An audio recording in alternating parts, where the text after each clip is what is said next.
Great. Aloha mai kākou. I would like to begin our gathering today by acknowledging that this event is hosted at the University of British Columbia, Point Grey campus, which is located on the traditional, ancestral, and unceded territory of the Hunkaminam Musqueam-speaking people, who have been the caretakers of this land since time immemorial. Since we are at the moment joining via Zoom from different locations, you might be calling in from different and traditional territories of other peoples. This acknowledgement recognizes that this occupied space, where many of us are privileged to work, study, engage in research, and live, is Indigenous lands, where we respect Indigenous peoples' inherent kinship relations with the land. And that includes ancestral, genetic, and blood memory, and is a necessary step in reconciliation. For most, if not all of us here in this virtual gathering, the land beneath our feet is not our traditional homelands. Our traditional homelands may in fact be elsewhere. Although I have lived here for many years, my traditional homeland is Hawaii. This acknowledgement may cause us to question where our ancestral homeland is. In our recent history in the Academy, we have recognized the rightful and original stewards of the land. In Indigenous communities, this has always been the common and respectful practice, asking permission to enter foreign lands, respecting the land that we walk on. The Academy is only now catching up with our Indigenous practices and ways of being. However, it is not good enough to articulate these words without understanding how we got here in the first place. The impacts of colonization, genocide, marginalization, and oppression have contributed to linguistic and cultural loss and shift. Colonization is not something of the past, but is still prevalent in structures and institutions like ours that we have come to stand behind and love. Through land acknowledgements, we uncover harsh truths and realities that have long-standing impacts on generations past, present, and future. A land acknowledgement is just one way, a small effort to decolonize the Academy. How will we use land acknowledgements like this to actively transform the Academy? We need to start with us as individuals by decolonizing ourselves and our minds, and recognize that change begins with me, you, all of us. This may be an uncomfortable process, but this is part of the unlearning that needs to happen. Land acknowledgements cannot and should not be used as a rote statement in order to check a box and carry on business as usual. These articulated string of words have significance and meaning and acknowledges the ongoing presence of Indigenous peoples. These cannot be empty words filled with empty thoughts and actions. As a UBC community and extending to the virtual community that is gathered here today, let's engage in real and effectual change to decolonize our institutions, faculties, programs, disciplines, our pedagogies and praxis, as well as our minds and bodies for the betterment of our education, community, society, locally, and globally. With that, I would like to continue. For accessibility reasons, I'm going to describe my physical appearance. So I am a woman wearing glasses with a flowered blouse. Behind me is a virtual background of a black sand beach. We've sent around the respectful space statement and posted it in the chat. Thank you for your help in making this a safe learning space. Please note, we will be recording this event and ask that you do not. And if you would prefer not to be recorded, please turn off your video and microphone and type your questions into the chat. This event is co-hosted by the Center for Artificial Intelligence, Decision-Making and Action, CAIDA, and the Language Sciences Initiative. CAIDA is UBC's main AI research organization, consisting of more than 100 professors and their research associates, spanning 24 departments, schools, institutes, and so forth. The center's focus is the development, analysis, and application of AI systems for decision-making and action enabled by core AI technologies, such as machine learning and automated reasoning. CAIDA regularly hosts 3 different seminar series: AI and Fundamentals, AI and Applications, and AI and Ethics. The Language Sciences Initiative aims to connect scholars, teachers, and researchers working in all areas of the language sciences to create collaborations that produce and support innovative research. We host a regular talk series inviting prominent language sciences researchers from around the world to present on varied areas of research, called Language Science Talks, currently held online. O wau no o Candace Kalimamo o Wahine Kapugala, no Hawaii Maiau, he Hawaii au. My name is Candace Kalimamo o Wahine Kapugala, and I am Kanaka Hawaii, native Hawaiian from the island of Hawaii. I currently reside on the traditional homelands of the Hunkaminam-speaking Musqueam people. I am an associate professor at the University of British Columbia in the Department of Language and Literacy Education in the Faculty of Education, and the Institute for Critical Indigenous Studies in the Faculty of Arts, where I'm a faculty member in the First Nations and Endangered Languages program. My scholarship emphasizes Hawaiian language and Indigenous languages at the intersection of education, revitalization, digital technology and cultural practices, and decolonizing and indigenizing the academy to create pathways for Indigenous thinkers and scholars. I am very grateful to host this gathering today and panel of Indigenous scholars and technologists that I've met and some who I'm coming to know. Today, we will hear about their experiences in the development of the Hua Ki'i app, which uses object recognition to translate images into Indigenous languages, including Olelo Hawaii, or Hawaiian language, as well as talk about the Indigenous protocol considerations in AI. So I will begin with introducing our panel of distinguished guests. Caroline Renningwolf, née Old Coyote, is Absalokwe, a media activist dedicated to supporting Indigenous language and cultural vitality. She was raised in US, Canada, and Germany, and considers it a privilege to now live and learn on the traditional, ancestral, and unceded Indigenous territories of the Homuthquam, Squamish, and Tsleil-Waututh First Nations while pursuing her PhD at the University of British Columbia.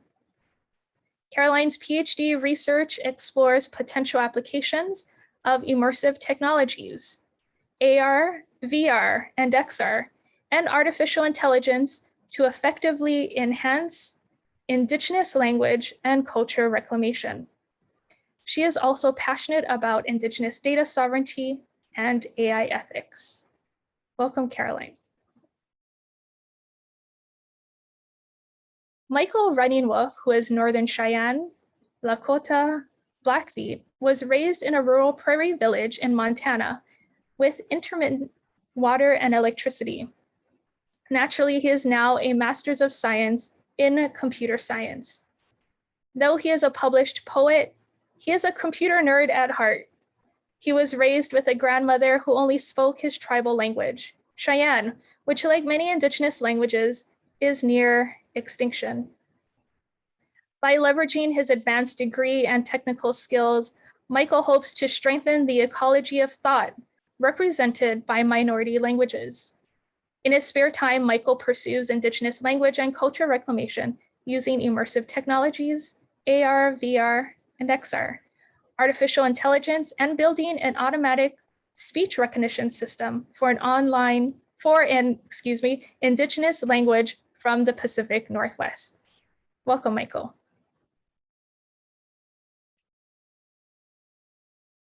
Caleb Moses from Aotearoa, who is Maori, is a data scientist hailing from the Hokianga region in the far north of New Zealand. He has a postgraduate diploma in pure mathematics from the University of Auckland. His work focuses on machine learning, natural language processing, and automation. Moses is currently working with Te Reo Irirangi o Te Hiku o Te Ika on Papareo, a digital Aotearoa Maori language platform for bilingual New Zealand. Welcome, Caleb. Dr. Noelani Arista is an associate professor at McGill University, Department of History and Classics, and is the chair of the Indigenous Studies program. Her areas of interest include Hawaiian religious, legal, and intellectual history, Hawaiian historical methods, and translation. Her current project furthers the persistence of Hawaiian language archives through digital mediums. She was a contributing author to Making Kin with Machines, an essay on Indigenous views on artificial intelligence, one of 10 award-winning essays in the MIT competition, Resisting Reduction.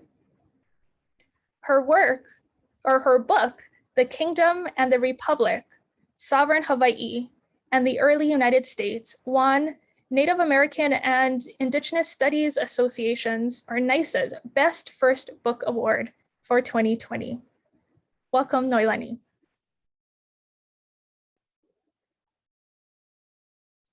Joel Davison is a Gadigal and Dungari man from Sydney, Australia. Living culture through an active role in language revitalization for the Gadigal language, he is also an avid technologist and works at the Commonwealth Bank of Australia as a robotics analyst. Welcome, Joel. So we'd like to take some time to provide a general context of the larger Indigenous protocols and artificial intelligence work and the team's work, including the Hua Ki'i app. So I will ask Caroline to get us started. Caroline. Yeah, thank you so much for the wonderful introduction. And I'm really excited for the panel conversation. So I'll try to be fast here with the general context. Can everybody see my screen? Great. So all of the panelists here are part of the Indigenous Protocol and Artificial Intelligence Working Group. And the goal of the Indigenous Protocol and Artificial Intelligence Working Group is to develop conceptual and practical approaches to building AI systems from a foundation of Indigenous cultural values, and to explore how Indigenous protocols for maintaining relations with non-humans can help us imagine our relationship with AI systems. To that goal, the organizers gathered together members of very diverse Indigenous communities from across North America, the Pacific, New Zealand, and Australia in March 2019. And the group includes artists, cultural knowledge holders, language keepers, scholars, technologists, scientists, and governance experts. The first group were 35 participants, and of that, a smaller subset joined for the second workshop, which was a writing artist residency. And then all of us released a position paper, which is a starting place for anyone who would want to design and create AI from an ethical position that centers Indigenous concerns. And it's a collection of guidelines, essays, artworks, poetry, and so much more, and also technology prototypes. And it really articulates that multiplicity of Indigenous knowledge systems and technological practices.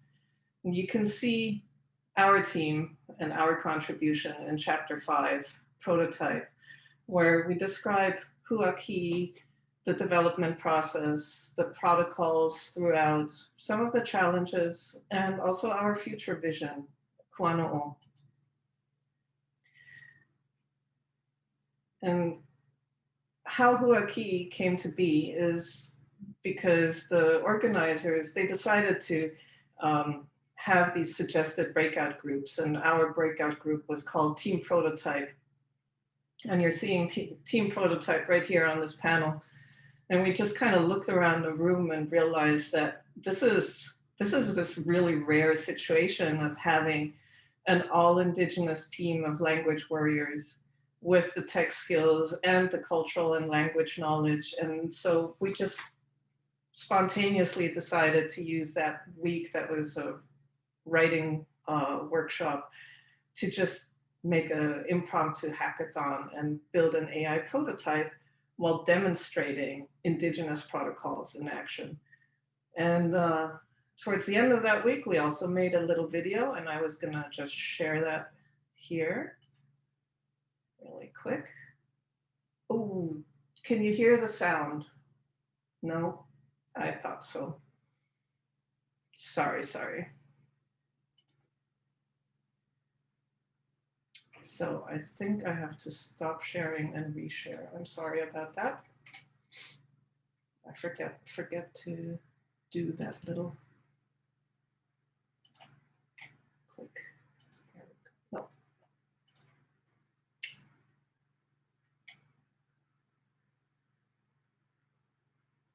I'm not sure what you're seeing. We see the video. Just gotta press play. Okay.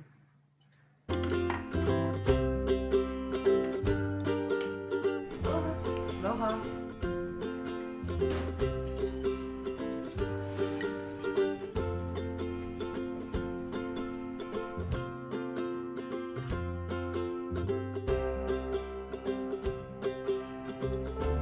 Oma.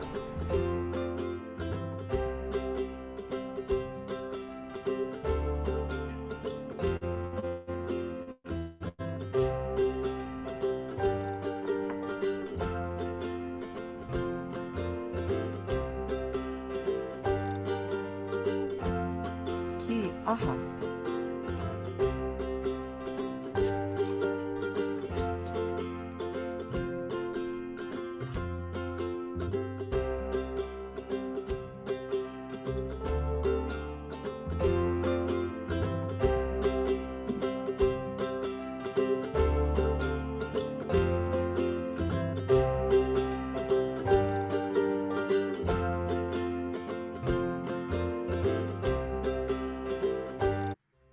Oh. So there you have it. That is Hua Ki'i, and it's like an early step towards our larger dream of Kuano'o. And it's just, this dream of having accessible, immersive, Indigenous AI technology. And we really believe that equitable access to AI could be a game changer for worldwide efforts of Indigenous language revitalization and reclamation, and also for, infusing the technology with our worldviews and our identities. And the thing is that all of these basic technologies, they already exist. Augmented reality headsets, machine translation, voice assistants, you have it, but not for Indigenous languages. And there's quite a few challenges that are associated with trying to do this kind of work using AI for low resource Indigenous languages. And that term, low resource, means so many things. It means the amount of machine readable training data, but also simple things like computers, internet, even electricity. Of course, AI technicians. Unfortunately, not everybody has a Caleb Moses working for them. And so, there's certain low resource challenges that we all have to deal with. And then, of course, there's also the biggest, very fundamental barrier to automatic speech recognition, for example, is that Indigenous languages are not English. And many standard voice AIs implicitly assume that all languages are somehow closely related to English. and that they have a finite dictionary of words. But many indigenous languages here on the North American continent, for example, are polysynthetic. And that means they can have as many words as there are stars in the sky, which is a bit of a challenge for that, finite dictionary thing. And let's not forget that for us, language data is not just about bits and bytes. It's the stories and the voices of our ancestors. And we also have to keep in mind that there is this larger context, and data sets that are built without considering the context are faulty by design. And Noelani is going to tell us a bit more about that later. And one of the ways that we can bridge that gap between engineers who have been trained to code, but not trained in the cultural knowledge, is by cultivating good relationships and developing these projects together with and led by the Indigenous community, by respecting Indigenous data sovereignty and protocols, and by building capacity in the community. So what did this look like for us as we were doing Hua Ki'i? Well, first of all, we included the community from the very start. In that case, community was our main contacts, Noelani and Isaac. And we worked together with them, coming up with what is it that we want to do in this hackathon?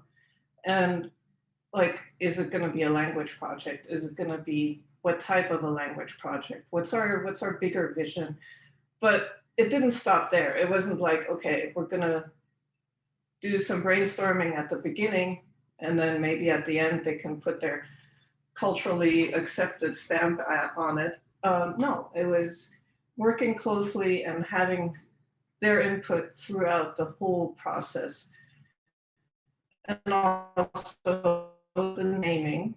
And also keeping in mind that, it would be better to try to avoid English in the case of, this app, which is basically kind of like a visual dictionary.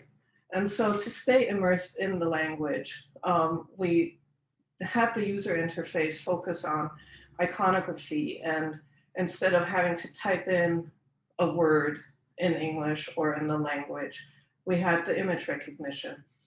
And also something, the kind of the bigger picture of making sure that the software is easily extensible, that other languages can easily be added. And as an example for capacity building, we actually had a hands-on workshop in March at the language conference ICLDC. And in that workshop, we taught attendees how to use this framework to build a version for their own language. And people just loved how easy it was. And some of them, like in the session itself, just immediately ran with it and built like 3 versions for 3 different dialects of their language. It was really inspiring to see the excitement. And that's kind of where we're going with all of this. Is our goal is to inspire the creation of kuano'o with off-the-shelf open source technology, with multicultural design aspects, with with all of this, with the Indigenous protocols and respect in mind.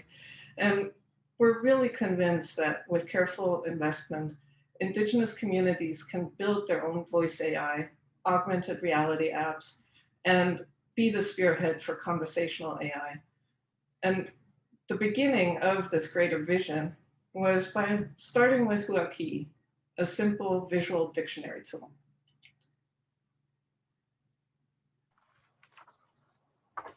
Hey, aloha mai kākou o Noelani Arista ke ia, ke ku nei wau, e ae wau I ku one hānau o Honolulu nei.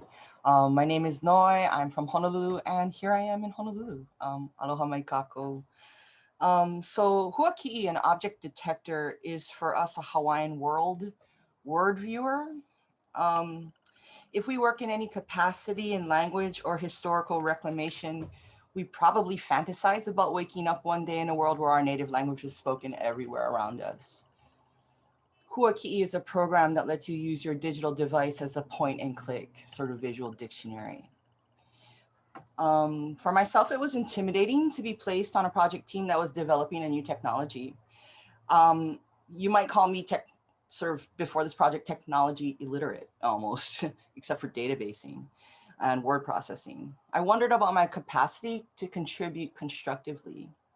Building a simple list of words for Hua Ki'i to sync with images occurred for me within the context of works I am very familiar with, Hawaiian language print dictionaries. As part of my work as a historian, I'm often building specialized word lists for my projects on Hawaiian religion, legality, and governance. Just last night, I was working on a project for a client, and I found another word in the Hawaiian language newspapers that is not in any dictionary, for example. So being asked to come up with a short reference list for this program seemed to me to happen as part of my ongoing work. Next slide, please.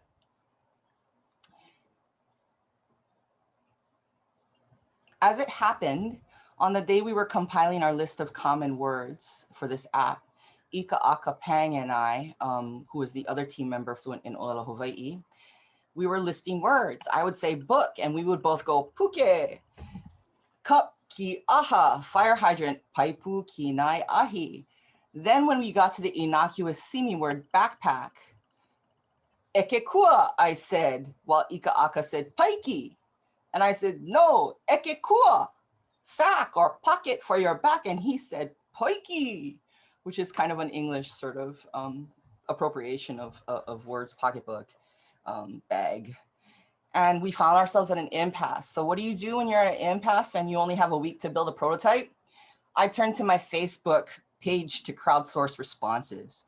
So here on the left side of the screen, you can see that we generated a large sort of response to this, 52 comments in all, largely held in Hawaiian language. And my innocuous question was, how do you say backpack in Hawaiian? Whoops, I lost my image. Okay. So the nuances that emerged were interesting. People were able to tell us the source, not only what word they used for backpack, but they also told us about the source for their usage. Most had school-aged children in immersion programs, while others could recall when they were in school or maybe when they were teaching in immersion settings. Most of the people responding were parents or teachers.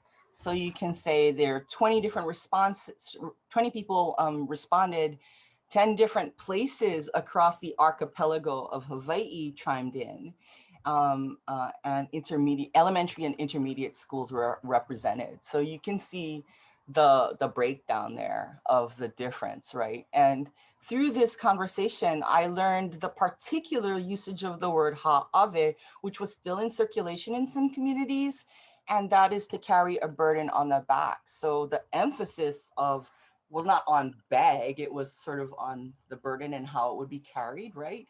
So these are some of the interesting questions that you can engage, real-time and relational engagements to build your applications. Context, as we talked about, matters. And that was super fun for me to engage in that conversation with my virtual community. Next slide.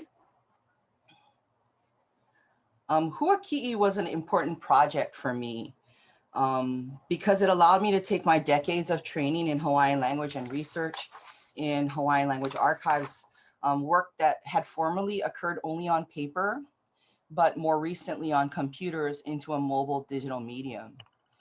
In my own work, I have gone from, and in this comparative context of an intertribal group that is deving and prototyping.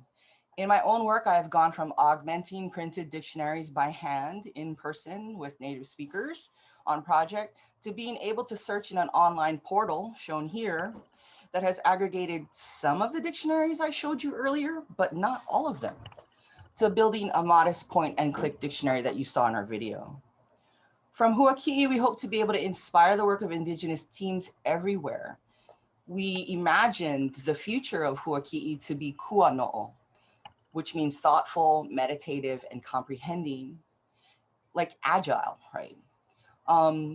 And it would be more than a visual dictionary. It could be an interactive portal to Mo'olelo, stories in Hawaii, stories, legends, histories, and chants of place in place. And in Hawaii, I can already say that I know that there are people in this audience already working on different versions of this in AR and VR. Amidst all the different approaches that we can devise to reclaim or return people to their languages, the power of digital applications and indigenous AI can be shaped to serve the needs of diverse communities in different stages of language growth and revitalization. In 2021, indigenous people can contribute to wording our worlds again with the aid of technology. But I also have concerns. When we build automated systems to make decisions for our community, we need training data. Data sovereignty is not about making property of our knowledges. It also involves continuing to train people in our communities to organize these assemblages of knowledge, or ike, into contexts that have been, let's face it, ravaged by centuries of colonialism, its ideologies and discourses. It is also about not ceding our methods and processes to large corporations or institutions, indigenous or otherwise. Thank you.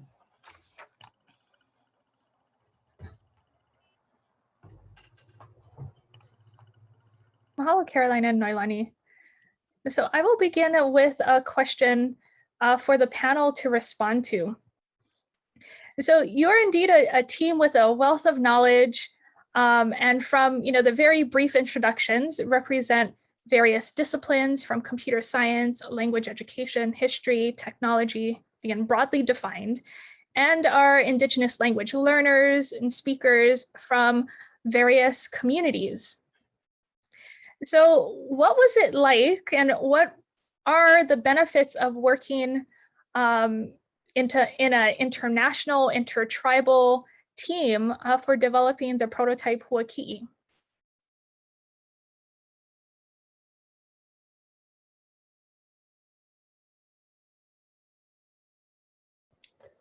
I suppose since no one's putting their hand up just yet, I'll start off by saying that it was incredibly comforting first and foremost to know that we weren't alone. Here in Australia, even amongst ourselves and our various language groups, we tend to work in relative isolation, solving the same problems that have been solved before. But it was nice to come together with a group of internationally Indigenous people who, you didn't need to start from ground zero. We were all coming from the same baseline.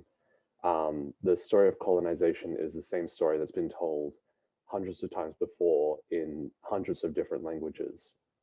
And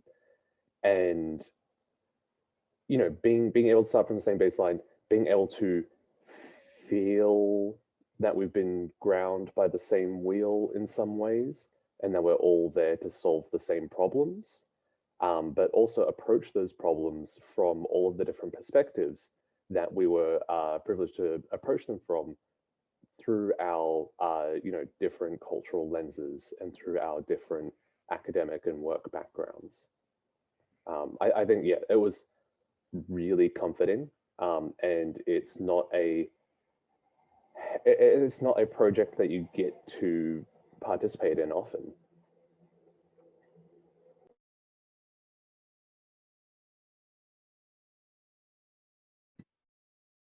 Mahalo. Anyone else from the panel that would like to address this question? I think my comment would be, I think the Maori are incredibly light years ahead of anything on the mainland. And I think we're kind of creating a trope, or what's that called? There's a word for it. There's a colonial word for bad behavior that we impose upon a subset of culture. I forgot, stereotype, there you go.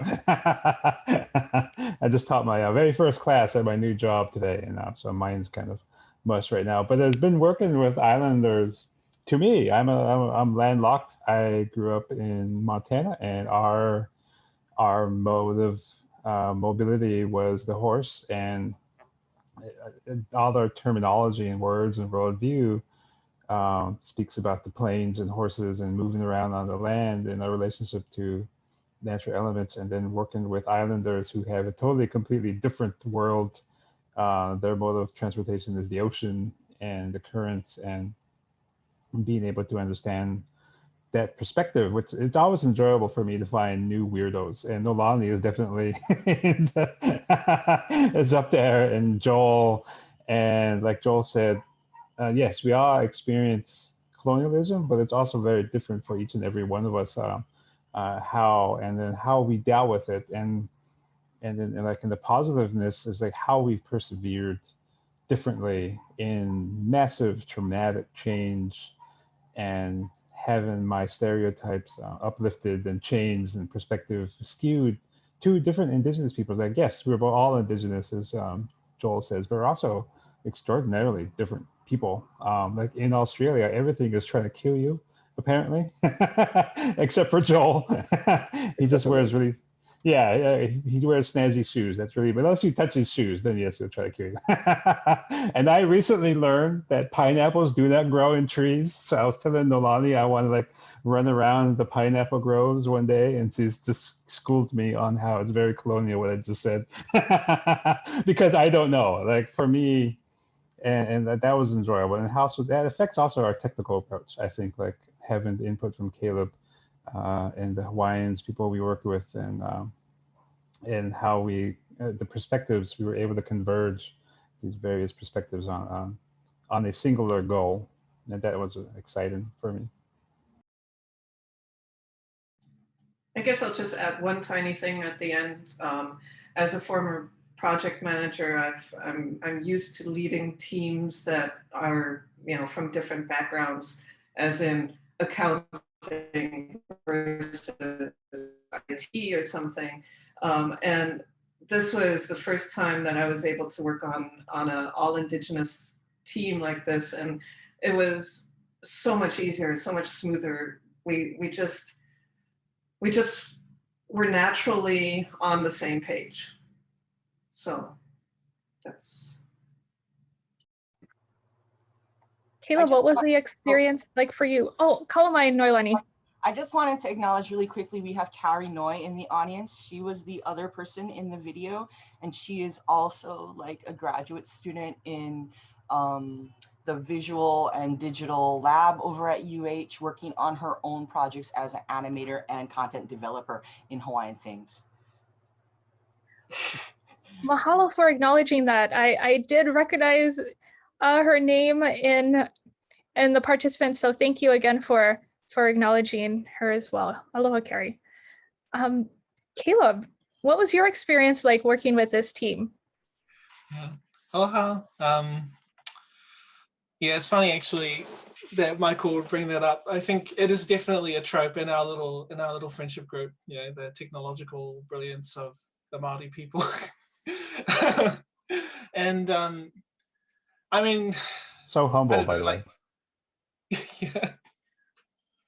Yes, but I mean, like a lot of the things that I'd have to say, they have been super full, and I'm glad to make space to hear these people, everybody and what they're thinking. But yeah, basically, it was really smooth. It was really easy. I think what's the word? Like I was at a conference just a couple of days ago, and it was like a largely kind of corporate audience. But me and the few Māoris, we're sitting in the back, kind of chuckling. We've got our own jokes. We're noticing things. It's like it's a bit like you've got this whole other level on which you're seeing all of these interactions, because like you're seeing people like using the language, but seeing people maybe like switching up concepts or doing things that we wouldn't do, like direct translations of words that like kind of have a large meaning, but and all that kind of thing. And so yeah, there's all these little things that we noticed, but it was definitely really it was a really pleasant, like smooth experience. We all knew what the problems were likely to be and what the bumps were, and we had really interesting conversations about those. you know, like places where we felt like you know, or places where the technology kind of bumped up against our kind of cultural values, right? Where we were like, oh, we'd like to do it like this, but technically speaking, you know, there are limitations in time and resources and so on. And so talking through how we'd actually consider those issues, and also things about like data sovereignty and so on as well, which, you know, like I've sort of been thinking about it a lot lately, going around and talking, and I feel like for me, data sovereignty kind of encompasses like the bringing of Indigenous values into how we interact with the, you know, the data world, you know, like which includes like concepts of ownership, but also concepts of like respect for all, you know, for everything, including the data and the people who provide the data and all of that kind of thing. So yeah, those are the kind of things that immediately kind of come to mind, but happy to, you know, I will speak more. Don't worry, you'll hear plenty from me. Great, mahalo for sharing. I can't imagine what the conversations have been like in you know, the development of Hua Ki'i, some of the late night discussions, brainstorming. So it's really great to hear, you know, the fact that, again, Indigenous peoples around the world, we don't have to reinvent the wheel. If we do just a little bit of searching, digging, there are so many of us that are doing similar work, and we can adapt and adopt and share our resources, share our knowledges with each other, so that we can further our language revitalization and cultural revitalization efforts. So before we turn to the questions from our participants, I wanted to throw out another question. What are the ethical implications of using AI in Indigenous language maintenance and revitalizations that researchers, both language and AI scholars, should be aware of? And how can these scholars best work together and with communities? I think Caleb touched on a big component is the data acquisition. I think we are, since 2017, it's actually been widely acknowledged within the corporate space that data is oil. We've entered a new period. Oil is on its way out. Data is probably the next economic driver for the information age, or the further development of the information age. And AI makes data even more valuable.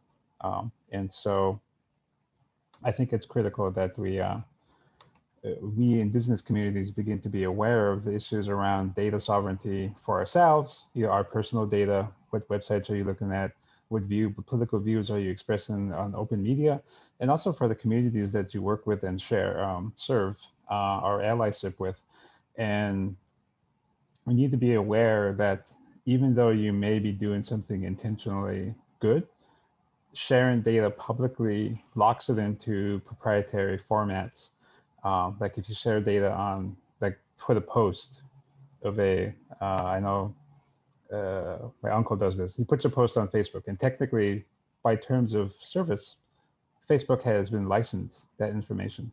And so you need to be aware of these intellectual property rights issues. And suppose you have some sacred stories that you want to keep secret, and you have a closed group, and then you start posting it on certain media platforms. You've given a license by implication to those. And so you need to be fully aware of these intellectual property rights. And I think working with Caleb and Tehiku Media, we're starting to kind of come across these ideas and other allies out there of like, how do we systematically, from a scalable perspective, like AWS, Amazon, Google scale, how do we begin to unify Indigenous voices together and data sets together, not creating a singular, you know, colonial data set, but actually being able to create interchange within ourselves that are safe and consensual. And these are deep issues. They're technical, but they're mostly policy. And a lot of this derives from, and I'll wrap up real quickly, basically how IP law is structured. Since Magna Carta, intellectual property is based upon the individual, but we are communities. We do not have individuality built into ourselves. And so, and because it's community-based, Western intellectual property only recognizes individual works of art, like Walt Disney and Disney Mouse, is his and his company's. But if a community has a story, then it's public domain by default.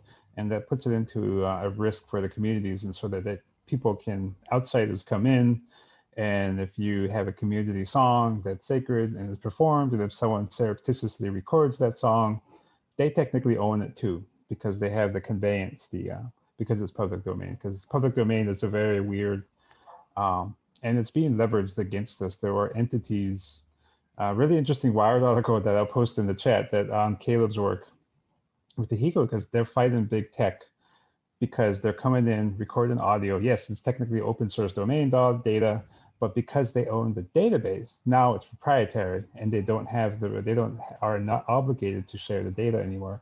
And this is affecting indigenous communities across the globe. It's not something that's going to happen tomorrow. It's happening yesterday, and it's just increasing the scale of this phenomena. Yeah, I guess, now's a good time to step in. But yeah, I think what I've seen, in the work that we're doing in Aotearoa is that, this kind of leading AI language work. I mean, one of the things that we like to say in New Zealand is there's no with us without us, right? So you can't, don't make technology and then call it Māori, or give it, give it a Māori spin, but not actually have us in the conversation, right? So that's part of it. But also,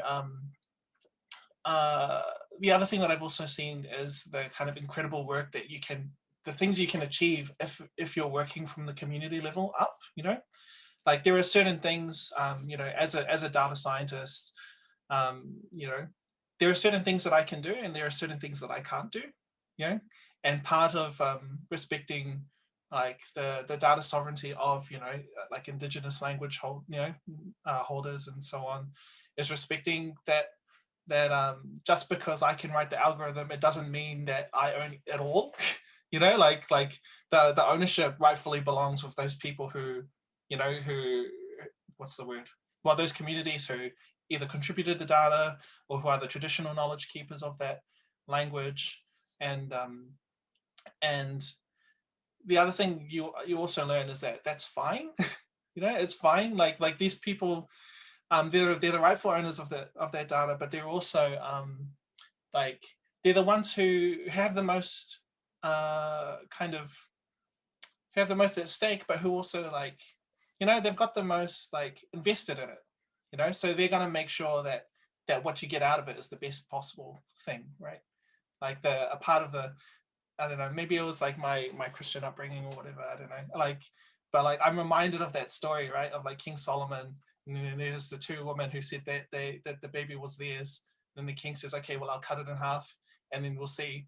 And to go back to the analogy of Walt Disney, right? Like Walt Disney is like, sure, intellectual property, cut the baby in half, it's fine, I get half the money, why would I, but like the people will be like, no, that's my culture.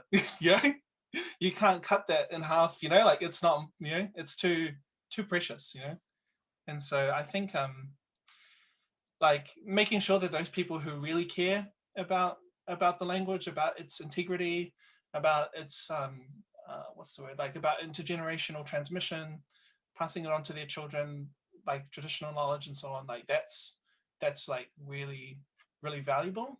But it's also, from a technology standpoint, if you want to do amazing things, you can't do it without the community support.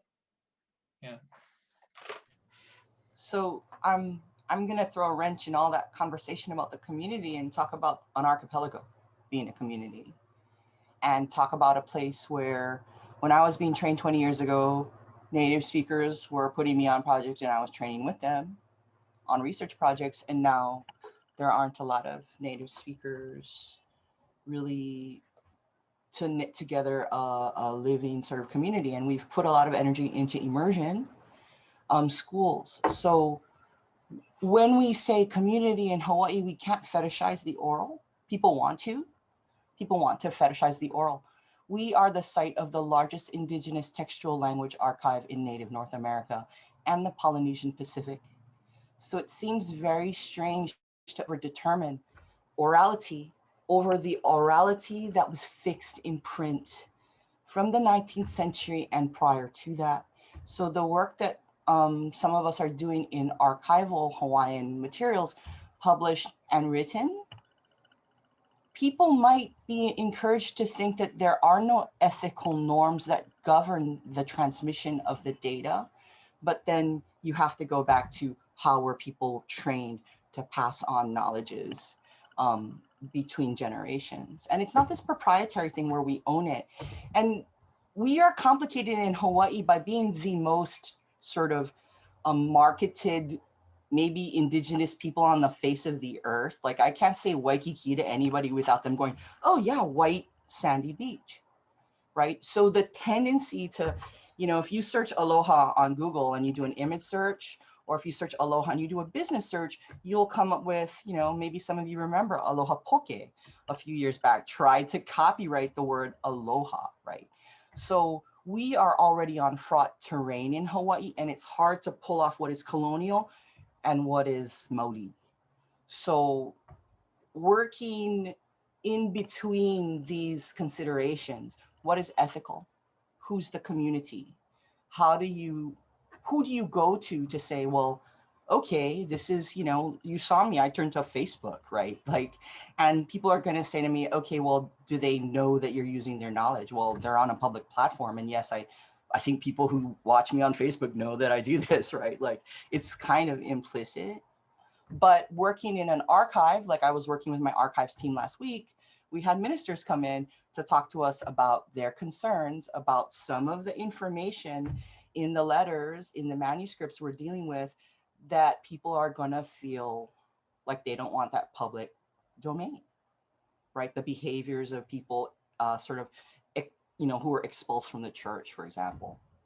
So, you know, we have to have like sort of a fuzzy logic of being very responsive with the community when they raise these concerns, but trying to track what is correct behavior through the archives and legitimating that as correct praxis is difficult in a context where everyone wants to say, well, you're only an authentic native if you've learned that knowledge from a speaker. And I was trained by speakers to learn that knowledge from the archive because the writers were native speakers. So that's what sort of the terrain that complicates us. And like Michael said, a lot of times we're turning to Maori. Like there are multiple ways that Maori have interfaced with their own knowledge, and it changes on an iwi by iwi basis, right? Tuhoi decided their territory, their aina was like person, like has a spirit. And so you can't sort of extract from the relation, right? That's living. Whereas in other places, people are trying to patent traditional knowledge and say it's proprietary, it's property. So even in the New Zealand context, we have multiple sorts of responses to how to deal with indigenous knowledge. And we're fighting these battles, these pitch battles among ourselves in our communities, even on our projects where, we're questioning, well, okay, you showed up Hawaiian. Does that make everything you develop Hawaiian by default?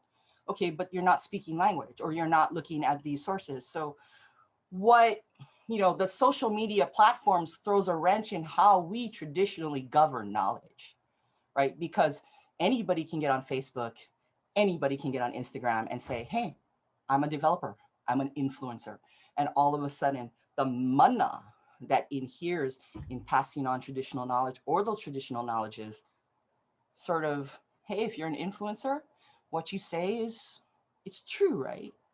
So those are some of the concerns that factor into the question, okay, what is ethical and proper behavior? See, so yeah, whatever. Thanks, Noelani. So some of you might be cottoning onto this, but when we were prototyping, of course, when you're prototyping, you go through the motions of like, okay, what is the end state of the Hua Ki'i app? And it's easy to have this huge vision of, this app that is the hub for image recognition for hundreds of Indigenous languages. But you're probably cottoning onto the logistic issues of that when considering these ethical considerations, when considering, how each language and their language holders would want their language to be shared, or what the right way to share that is. I kind of, when thinking about sharing language, I'm always drawn to how my language traditionally is shared through a different lens of access to the English language. And each of our languages would have different ways of accessing the language depending on the context in which you're trying to learn it, or depending on the context in which you're trying to use it. And when you have to start thinking about that for each language, and you can't prescribe those different levels of access to those languages without engaging in those communities, then you start to encounter logistic issues. If you try to go about it the right way, while centralizing everything in this one particular technological application, you're going to spend millions upon millions of dollars on cultural workshops and embedding the people who are developing the integrations with the different languages in those communities, and hiring people from those communities. There are probably some very smart people who are in the field of deploying projects, who are probably thinking of interesting workarounds, or asking questions of like, oh, do we really have to do it that way? Is that really right for this project? And I just need to remind you of what Caleb said: there's no with us without us. It might be expensive to do it that way, if you want to centralize it all in the same application, but it's not worth doing if you don't. So we are not, because we don't have all of that money and resources. So centralizing all in the one application is not the right way to go about it with where we're at the moment. So the ethical issues have logistical implications which change how the final application looks.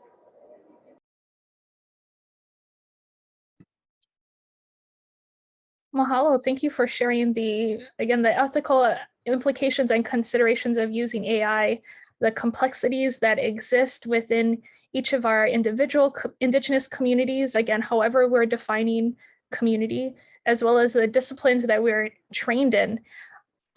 Just to reiterate again the point, it is necessary to engage with and in community, not work on community. Again, saying there is no with us without us, and build ethical and reciprocal relationships. So thank you again for that.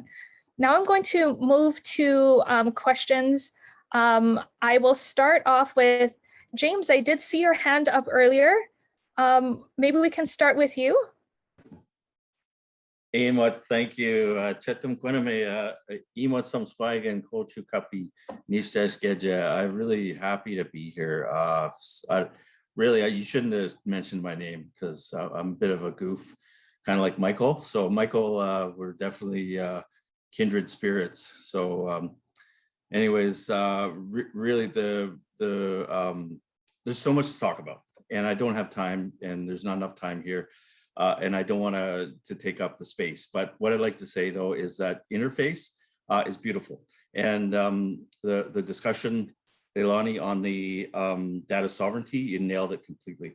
I work in community, former chief, but language is my passion. And so really this is quite the, I'm just so used to people monetizing the process. And so colonialism in that respect is a really bothersome thing to me, because it just takes away from who we are as Indigenous people.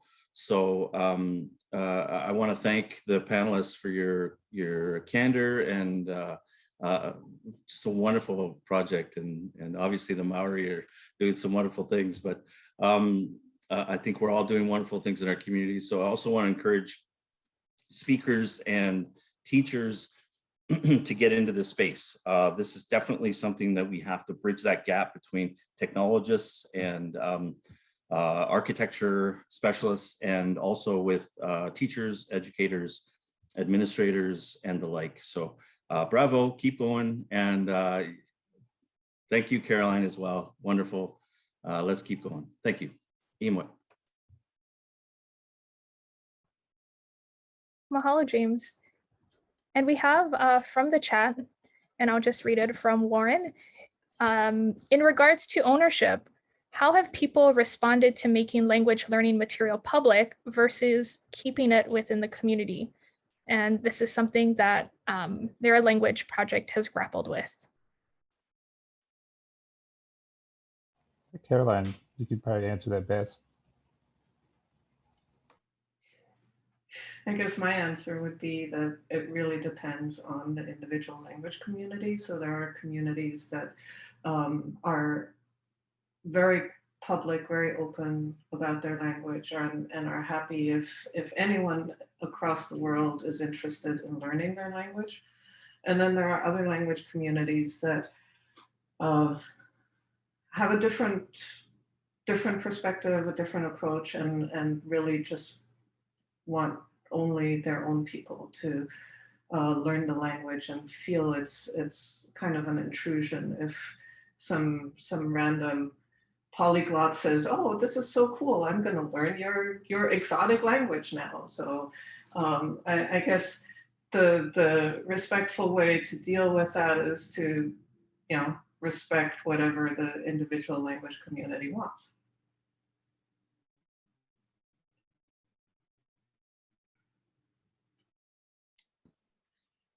Yeah. I suppose to share a differing experience, because as Caroline said, it's completely dependent on the language community that that you're sharing the language in. So I suppose you'll want to hear from as many of us as possible. But in my experience, the Gadigal language that I'm revitalizing has very, very, very, very few native speakers left. And not a single one of us can agree on the appropriate path forward.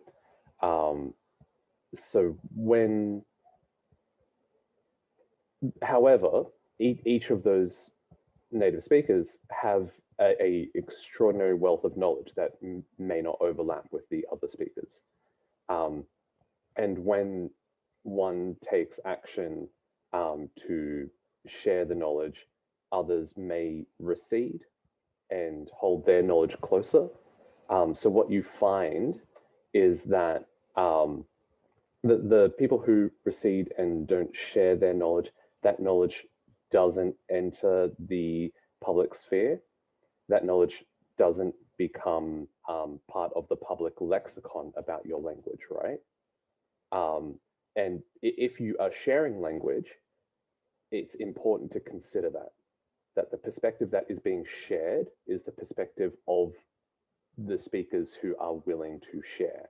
And there are other perspectives there, and they are just as valid, even if they're not being shared. Yeah.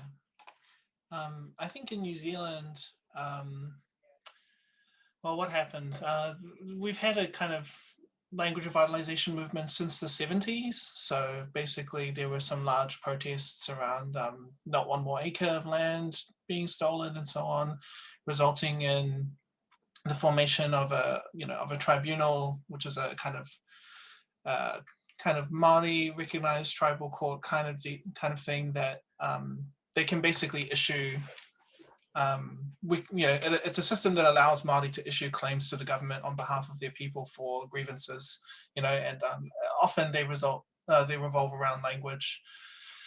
And so, we've got the two kind of densest, most densest areas with respect to Māori language intergenerational transmission are in the north, which we'll call Te Hiku or Te Ika, or Muri Whenua, where there are 5 tribes who are there, and they have been, they've managed to continue intergenerational transmission of their language. And then there's also on the East Coast. And aside from those two kind of enclaves, the rest of New Zealand is kind of, the Māori who live out there are mostly diaspora, and probably don't speak their language, with some exceptions, like in Tūhoe, for example. And so there's definitely a dynamic there where, part of the language revitalization movement has resulted in creating, kind of wharewananga, which is like Māori language, kind of tertiary education institutions where people can go and study the language. But the problem, the catch is that, the kind of common te reo Māori that is taught or that's used on the television and so on is generally speaking, one dialect, but not everyone's dialect, right? And those and it's not necessarily, and it's not really the dialect of either of those enclaves either. So like, in the north, they speak a different version of te reo Māori than they speak on the TV, or than what kids would learn in high school, for example. And so Te Hiku, who are a Māori radio station who are based in Kaitaia in the north of the North Island, their mission is to ensure the proliferation of te reo Māori generally, but also specifically the language of their old people, which would be their dialect, so to speak, or dialects, depending on how you think about it. And so what I've seen is that, some places, people are willing to share things, and some places people are not. I think that, it sort of depends. Like our language compared to other Indigenous languages, especially, like Gadigal, for example, we have a lot more people who speak it. And so there is an element of, what's the word? People trying to keep things safe, so, it doesn't mean that the knowledge doesn't exist in our case, like just because it just means that you might need to pass some kind of barrier or get to know people. One of the pieces of advice I gave to a group a couple of days ago was that, kind of in New Zealand, the path to learn Te Ao Māori starts with like 1,000 cups of tea. So you have to go and meet people and have those long conversations, and over time, as they learn to trust you, then you can kind of build up that knowledge. But it does take a long time. It takes a lot of effort, and you have to kind of recognize the mana of, all those people who came before, who passed the language on, and who've been taking care of it for all the rest of us. So yeah. And I think maybe I've seen the discussion, but you mentioned Caleb, but some of the stuff you're talking about has instigated a swirl of discussion, and I think yes, in my own tribe, or the Cheyenne, are very divided. We have 2 Cheyenne languages that are closely related to each other, and one of them is recognized by the church, like the literal Mennonite church, and as a result, it's the official version. And then the other Cheyenne is not recognized by the church, and so there is this dichotomy of power and historical colonization, which should not honestly involve the language, but it does. This is how colonization works.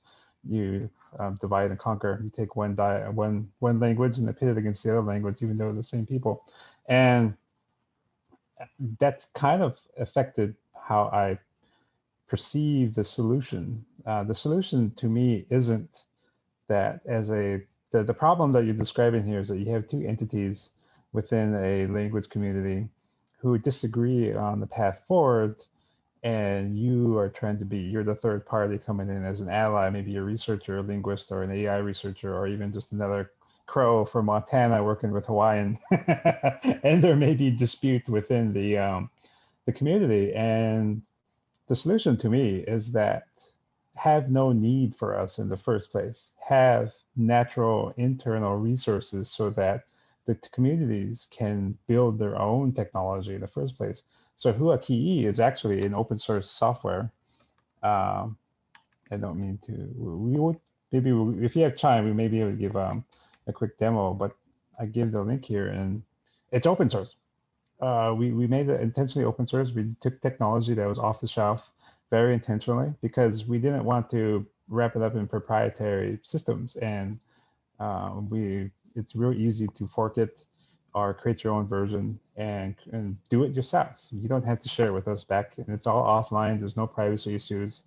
And that's our solution, is to create easy to use, easily replicatable technology that isn't esoteric, that's locked within the vaults of university academia where you need Caleb to help you do it. Why don't we have Caleb do the hard part to make it easy for you? And that's our solution. We'll do the hard part of making it easy for you. And you just need to do it and share it with your own community. And that's kind of our solution to the answer of like, what do you do if you have two communities who are in dispute with each other? Well, enable both of them and let everyone have a toy or the toys. Yeah. Also, Joel. Joel did a lot of the coding behind Hua Ki'i. Yeah. I think this also addresses one of the questions that came up by Lisa. What if the community is strongly divided in their opinions on that? And I see that there's lots of conversations. So mahalo to Caroline and Noelani for carrying on that conversation. I recognize that there are so many questions and this discussion can really continue into the evening, but I want to follow up just on one more question from the audience. And we would like to also give time for Michael to do a quick demo. But this question comes from Will, or in Olelo Hawaii, we would say Vale. And he asks, I want to ask if it is possible for you to create a digital platform where you can teach natural language processing or computational linguistics from scratch, especially for us in countries like Nigeria, where such a course is not offered in any of our universities. This will go a long way in helping our Indigenous languages.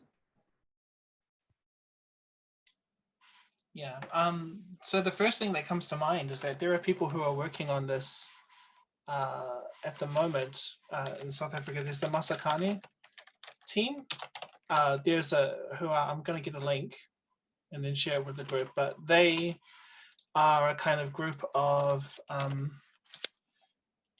technologists, who are focusing on building natural language processing for African languages.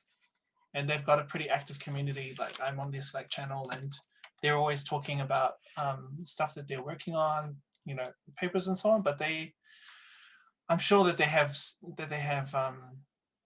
I guess joining the Slack would be a first start, and no doubt people could point you towards resources for working on things. And if you, depending on your ability to engage in terms of, how much experience you have with technology, I reckon that they would be really happy to, kind of work on a path forward. And also, yeah, I know that they give talks in places and stuff. They're actually really awesome. So that's the first thing that comes to mind, especially for someone who's from Africa. I don't know, like other things that I have to say. I mean, a lot of the kind of, as an AI person, I, aside from my mathematics education, which I grant is like a big deal, a lot of what I learned was just self-taught and like on the internet and so on. Like, there are a lot of online tutorials to teach people about coding, but also to teach them more specifically about natural language processing and all of that kind of thing. So, I mean, I'd encourage anyone who, people can get in touch, so like if you, I don't know, I'm crazy. So like, I don't mind dropping an email in the chat because I find that most people don't anyway, but there's my email. So if you want, I can either help connect you with Masakane people or, give some advice about where I learned these things, where I have more time to talk about it. But yeah, basically there's heaps of resources online, and there's also communities that are forming all over the place that are interested in people who are, kind of up and coming and want to work with this tech, and also who have an interest in language revitalization like we do. So yeah. Mahalo, Caleb. So this goes back to establishing connections and building relations. So thank you again.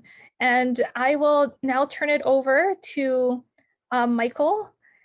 So we will get a quick demo of the build your own. And so this is a little peek into that. So get ready. I'll turn it over to Michael. Yeah, so Caroline is going to share her screen, or her phone screen here.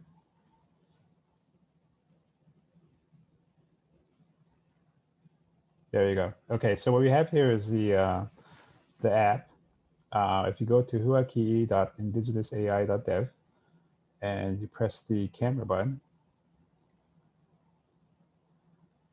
and you get and there's actually, you can chime in, Nolan, if you want to say hola correctly. And so what you can do is, if you click the little cat on the top left, it's the GitHub cat icon. Yes, and it goes to the page, and if you scroll down, Caroline, and there's a couple of options, and the easiest one is to use glitch. So if you scroll up, keep going, Caroline, you went too far. There, click the glitch icon, the glitch URL, huaki'i-glitch, and press allow. And so it's the same app, and then what you can do is instantaneously create your own. So you click on remix on glitch, and then what it's going to do here is going to load the glitch version of this. And glitch is just a free website app hosting system. And so all our code is completely offline, so it makes it easy to do this kind of stuff. So then if you click on the little icon on the far left, the little arrow that's pointing right, Caroline.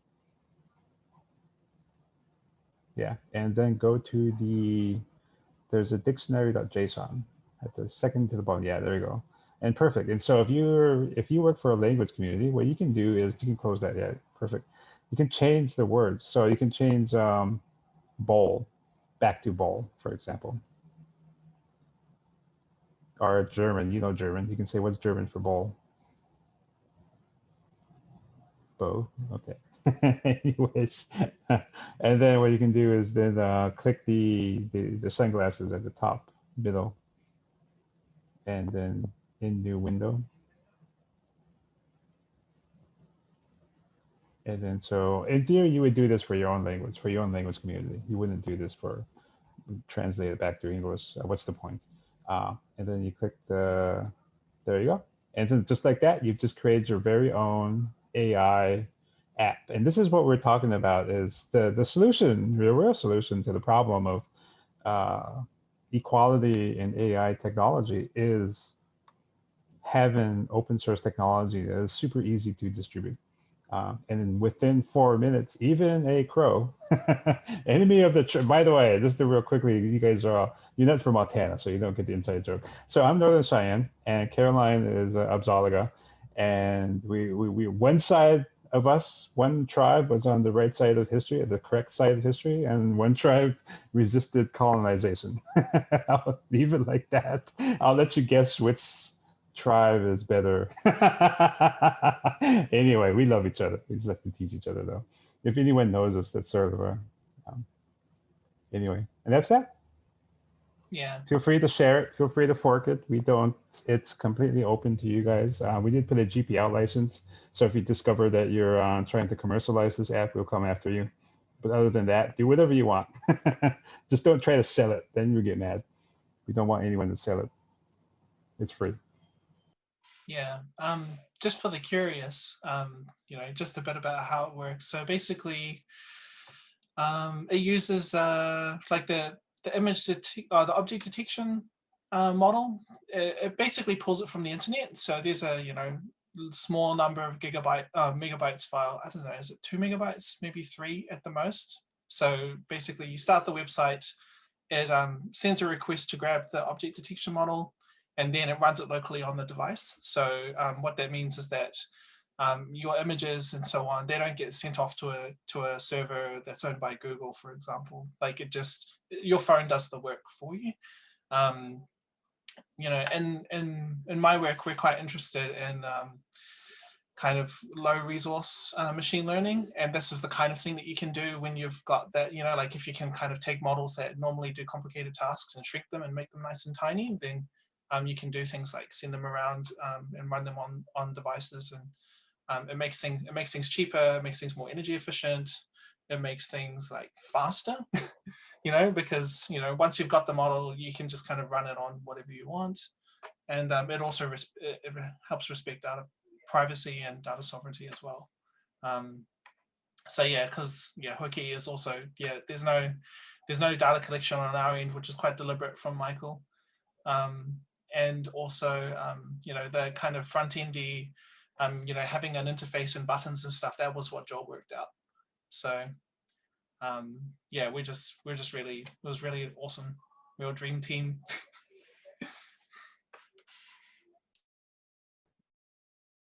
So I wanted to go through and give maybe a minute or so for closing thoughts by our panelists as we close out our gathering here today.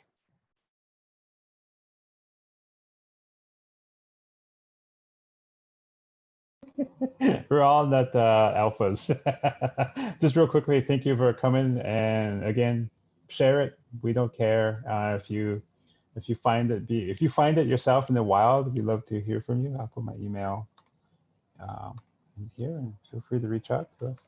I can't guarantee I'll read my emails within a quick amount of time, but here's my email account. Thank you.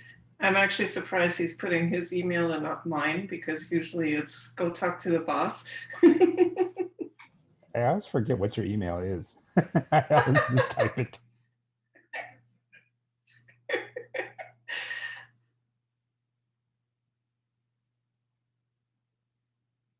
Joel, any Say famous something words? wise, Nolani. It's time for you. You're the we built this on Hawaiian soil. I think you should have the last word. I cannot emphasize more how necessary this project was for me as a person who is surrounded by ocean on an island, you know, that's like supposedly the most remote, but really not. And now I'm moving to another island, Montreal, where I have to be in a space that is deeply intertribal and think about language in a space that is not my comfort zone. And working with Caleb and Joel and, you know, Caroline and Michael, like dropping me on my head all the time. I think that, was that wise? Wisecracking. It's going to prepare me for that next jump into the deep end, where I'm going to have to think about like my behavior not in the context of my own community and ethics and things like that, and language surrounding me deeply in ways that I can probably only skate across the surface. And I think that's the kind of ethos that we take into our work when we're working with each other. To work with each other was such a joy. And I really don't want to give up this configuration. No matter how many times Caleb puts his name in his email in the chat, I'm like, no, I got dibs too. Like, so yeah, ku aloha ya oko pakahi a pau no, for your guys coming and making time today to be here. Yeah, just thank you, everybody. And I was just so stoked that we could all be reunited again, even if it's just in a virtual Zoom room. It's been a long time, and it's good to be in the same room with our team prototype again.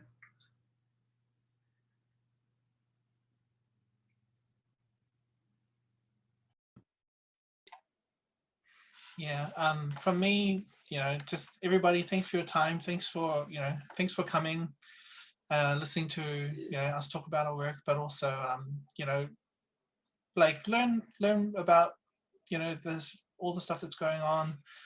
My work, well, not just my work, but, you know, the things that I'm working on and the communities that I'm working with, you can find out more about us at papareo.nz. Like if you go look at that, you think, wow, that sounds amazing. Well, then, I mean, get in touch with us, and, you know, we're always looking for new connections, and all of that kind of thing. It would just be awesome to, you know, hear from such a large group. Yeah, thank you everyone for your time and your ears and your hearts. And it's lovely to hang out with you guys again, Team Prototype. I can collectively say that we really appreciated all of your knowledge and experiences you shared with all of us here today. And it is so wonderful that there are these technologies that exist for our Indigenous languages, where we are often situated in the past and not of the present or the future. So again, mahalo anui to all of you. At one point, I think there were more than 150 of us logged in today. Mahalo anui for joining us for this wonderful discussion on Zoom on Hua Ki'i, a prototype for developing ethical Indigenous AI. Mahalo to the co-host of this event, Center for Artificial Intelligence, Decision-Making and Action, and the Language Sciences Initiative. And last but not least, mahalo anui, Caroline, Michael, Caleb, Dr. Noelani, and Joel. For such an engaging, thought-provoking session that speaks to how Indigenous scholars are building AI tools for Indigenous language maintenance. With that, be well and keep safe. Aloha.